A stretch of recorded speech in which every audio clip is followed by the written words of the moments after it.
আলহামদুলিল্লাহ ঢাকা বিমানবন্দরে নতুন একটি উদ্যোগ নিয়েছে।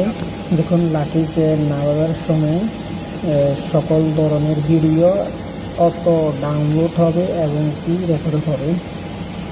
তো আগে এয়ারপোর্ট আসার টাইমে আমাদের যে হয়রানি হতো, লাগেজ চিন্তা হতো বা লাগেজ থেকে ভেঙে দামি জিনিসপত্র রেখে দিত, এখন আর ওই জিনিস হবে না।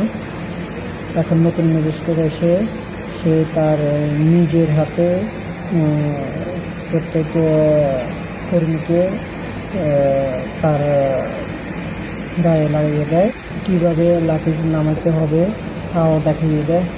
কেননা অনেক দূর পর্যন্ত এগুলো রেকর্ড করা যাবে। তো যদি ভালো লেগে থাকে সবাই ভিডিওটা শেয়ার করুন, আর নতুন নতুন ভিডিও পেতে আরও